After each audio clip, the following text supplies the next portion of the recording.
Welcome to Movies We Love Recapped. Today we will examine a 1997 science fiction horror movie entitled Event Horizon. Spoilers ahead. Please hit the like and subscribe button. It's free and will help me to grow this channel. Here we go. The film begins in the year 2047. The moon and other planets in the solar system have now been successfully colonized, and humans are exploring further into space. We learn that a starship named Event Horizon was launched back in the year 2040 on a covert mission past the planet Neptune. It disappeared and has never returned. The ship's disappearance was regarded as the worst space tragedy ever recorded, with her entire 18-person crew presumed dead. However, the spacecraft has recently unexpectedly re-emerged. Dr. William Ware, the designer of the Event Horizon and a widower, plagued by the memories of his deceased wife, receives a call telling him to report to the dock of the space station. Dr. Ware is sent on a covert mission on a ship named the Lewis and Clark. Captain Miller, the commander, is not happy to have Ware on his ship. The crew is quickly placed into stasis for the long trip to the outer solar system. Next, we see Dr. Ware awaken out of hibernation. He discovers as he makes his way around the ship that nobody else is awake.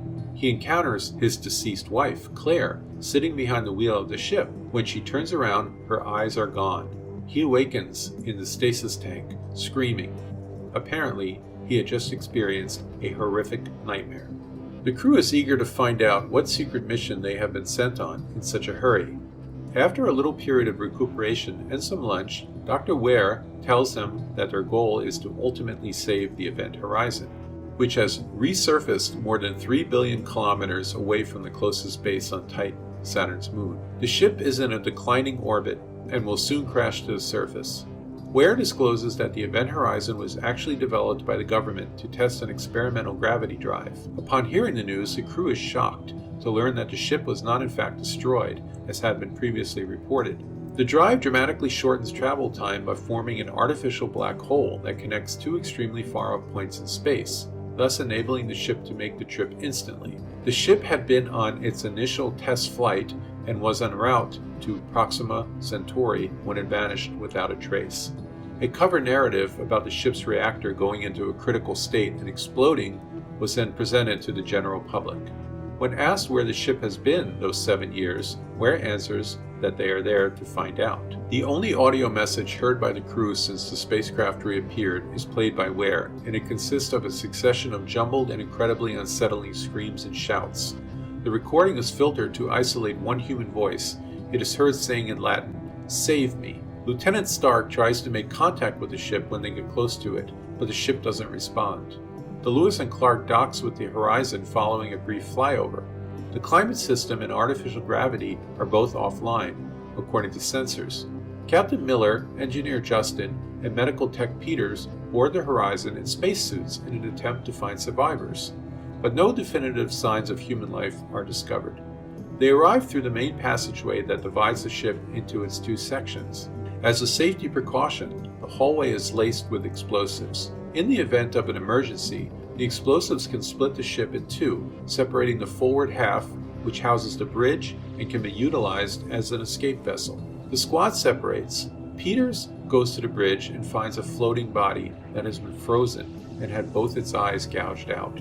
Peters then is able to successfully recover some of the onboard transmission recordings. Justin penetrates the gravity core of the ship. It consists of a pool of water underneath and a metal ball with floating rings surrounding it.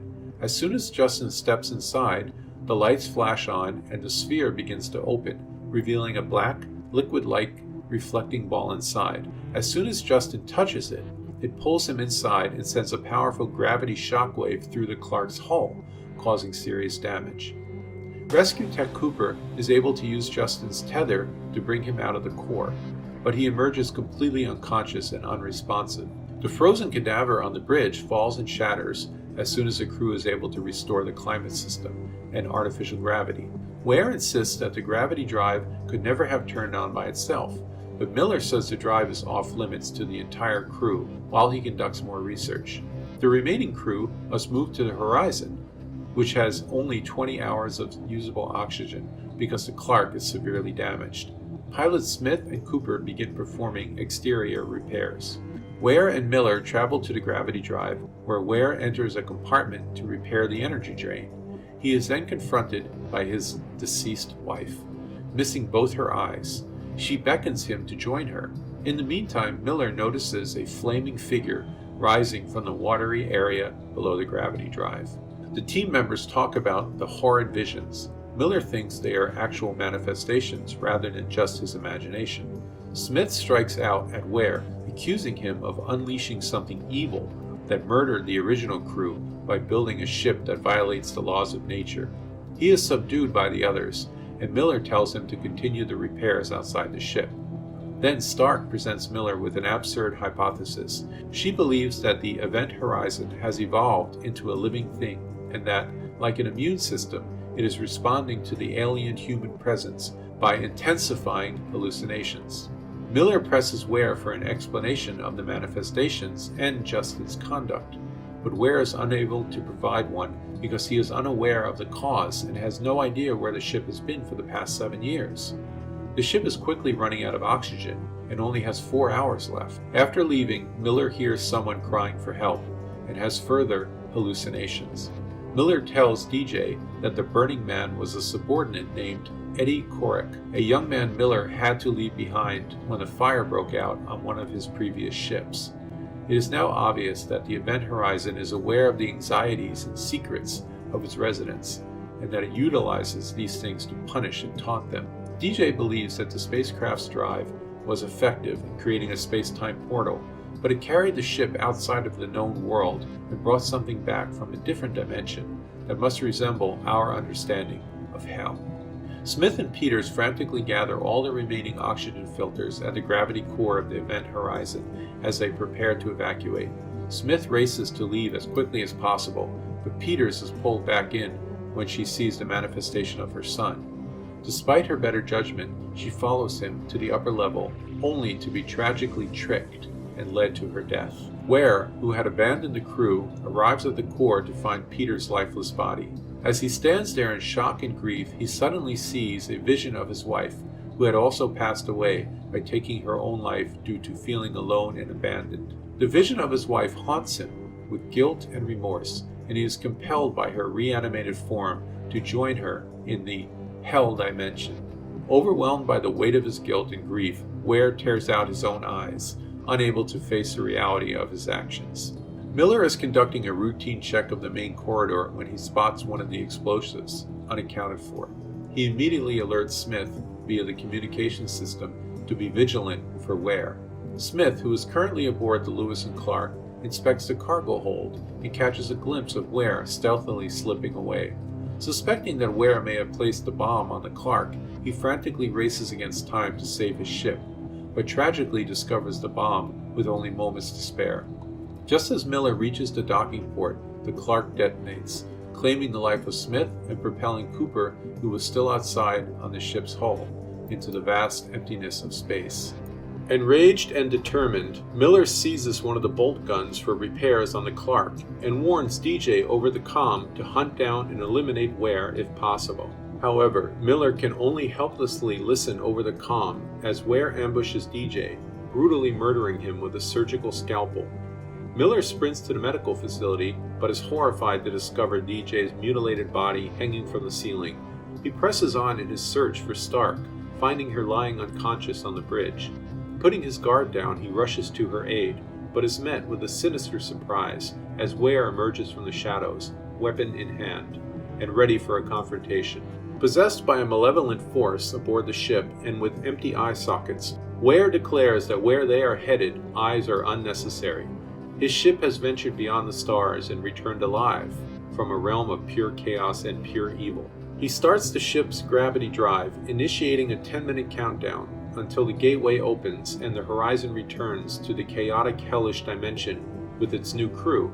Cooper, who had used his spacesuit's oxygen to propel himself back to the ship, appears outside one of the windows, causing Ware to open fire.